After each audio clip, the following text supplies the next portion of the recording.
Bodmin Jail's execution shed. This is now the only working Victorian execution shed in Great Britain today. It is also the only working gallows. In 1872, a chap called William Marwood developed what became known as the long drop method of execution. Marwood devised this to mete out instant death to any person condemned to die by hanging. Marwood's idea was to fracture and dislocate the second and third vertebrae in the neck, and these are located at the base of the skull there. You fracture and dislocate these two, it severs the spinal cord. Instant death. Marwood said, in France we are called the bourreau. In England we are known as the hangman. I prefer to be called the executioner. The story I'm going to relate to you now is one from Cornwall and here at Bodmin Jail. I'm going to be telling you the story of the last man hanged at Bodmin Jail. He was also the last man hanged in Cornwall. His name is William Hampton. On the night of Sunday, May the 2nd, 1909, William Hampton strangled to death in the kitchen of the house that they shared his 16-year-old girlfriend, Emily Barnes Trevarthen Tredray. Hampton did this with his bare hands. His crime was witnessed by Emily's younger brother, William Rowland. And once Hampton realised his crime had been seen to be done, he ran. And he ran towards a nearby town called Hale. On his way through Copper House, Hampton passed two police officers on duty. He went past them. After a short while, he stopped, turned around, went back to the police officers and confessed to his crime. He was arrested and held in police custody pending further inquiries. Sure enough, them inquiries came back that Emily was dead. Hampton was then charged with willful murder. He was held in police custody until the following Monday, when he appeared before the magistrates. He was further remanded into police custody to appear before the magistrates at Camborne the following Thursday. From there, he was committed for trial at Bodmin Assizes. The Bodmin Assizes, or Crown Court, is still in the town today. It is now the Shire Hall. Hampton's trial began and ended the very same day, June the 24th, 1909. There was no witnesses called for the defence. Hampton didn't take the witness box in his own defence. There was a few witnesses for the prosecution. Once the jury had heard the evidence, they retired to consider the verdict. After 15 minutes they came back with the verdict of guilty of willful murder, but with a strong recommendation to mercy. The jury did not want Hampton to hang.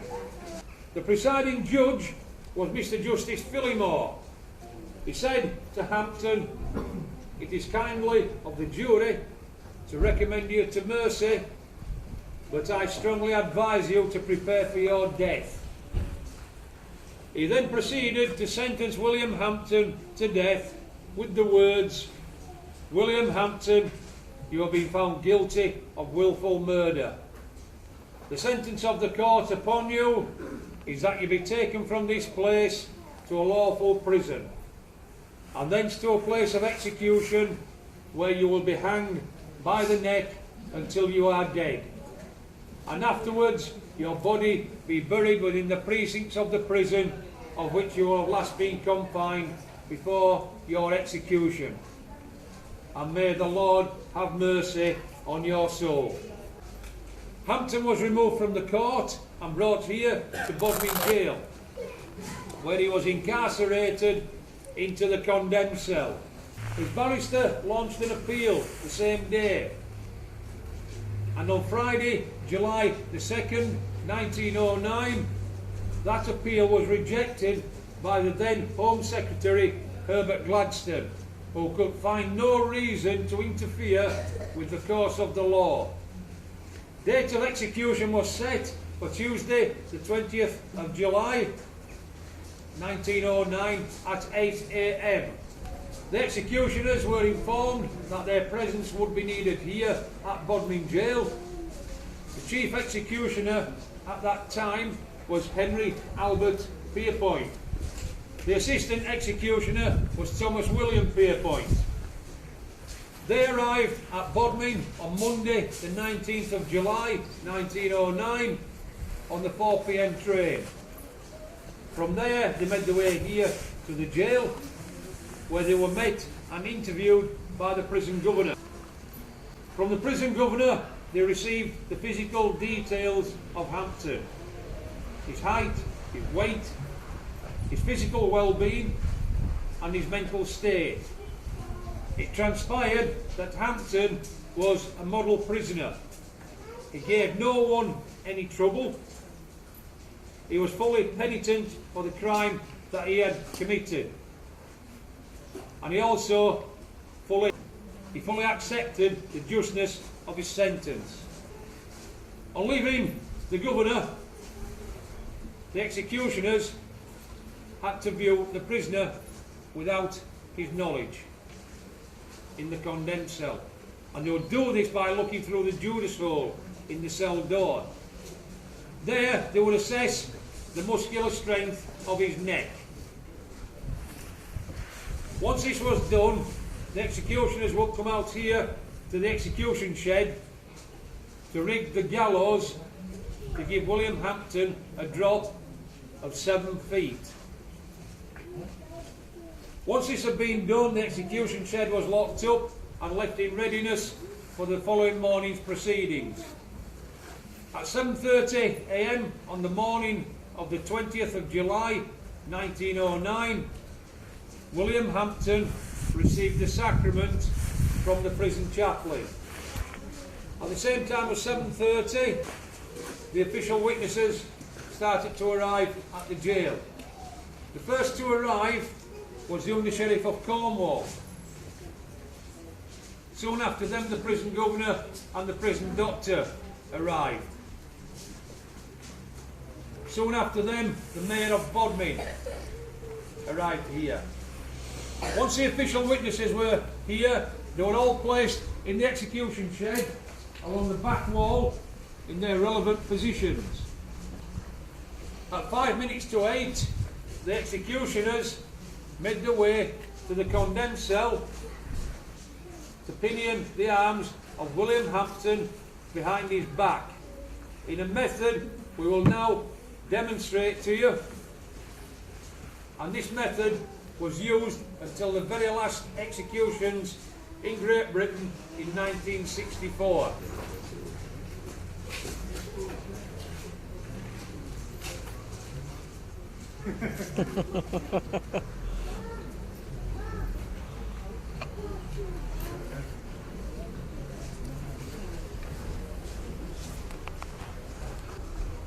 The arms of the condemned person were always pinioned in this manner, never straight, never crossed. Either of the latter two ways, when the drop falls, the arms can fly out behind the condemned, forcing the body forward, taking it away from a straight drop. The prisoner would die in extreme agony, probably from strangulation. The execution party would then leave the jail by the front door there. The party was led by the chief warder. Behind the chief warder was the prison chaplain, reading the litany for the dying. Behind the chaplain was the executioner. Behind the executioner was the condemned, with a prison guard either side forming the escort. Behind the condemned was the assistant executioner. As they made their way across the courtyard, the big wood doors that were here would be flung wide open to receive the execution party. As they made their way across, the first thing that Hampton would see would be the noose hanging there, waiting for him. On entering the execution shed,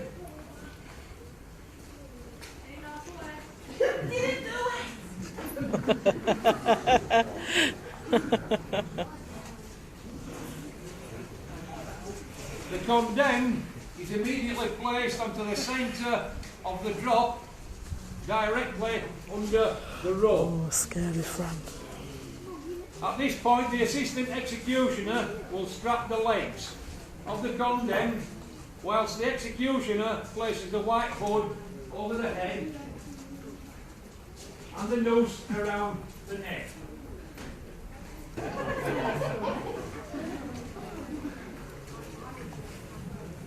The knot of the noose is always placed under the left jaw. When the drop falls, the knot will slip to the front, throwing the head back, pulling the neck forward. Fracture dislocation of the vertebrae, instant death. As the law stands today, we are not allowed to execute anyone anymore, so we've got to reprieve this young lady and send her back to her family.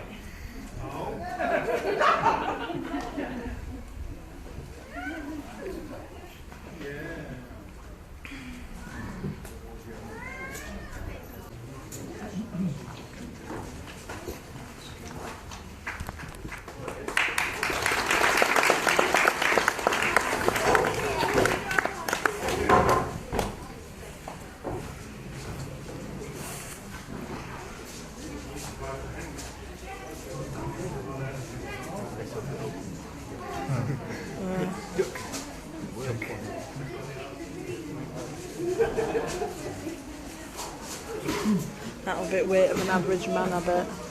Yeah, in a minute. Ready, watch, honey. Pretend that's the person. At this point, the two prison guards forming the escort will stand on them boards at the side of the drop, holding onto the hand ropes to support the cells. There, they will support the condemned on the drop, the flat of their hand up under the condemned's elbows. When the drop falls, their hand will fall away and not interfere with the drop in any way at all. Once the executioner sees that all is in place and all is ready, he crosses to the lever and removes the safety pin. Quick glance round again, making sure no one else is on the drop. Anyone else on there going down the pit is going to be seriously hurt. It is 13 foot deep. He's happy, all is in place, no one else is on there.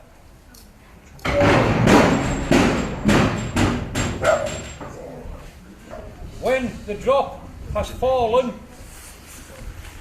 the executioner and the prison doctor enter the pit, the trapdoor there. There they will check for extinction of life. Once life has been confirmed as being extinct, the death bell is rung.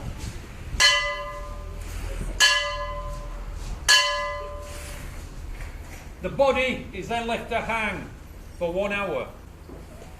When the hour is up, the executioners return here to the execution shed to remove the body from the pit by means of rope and pulley.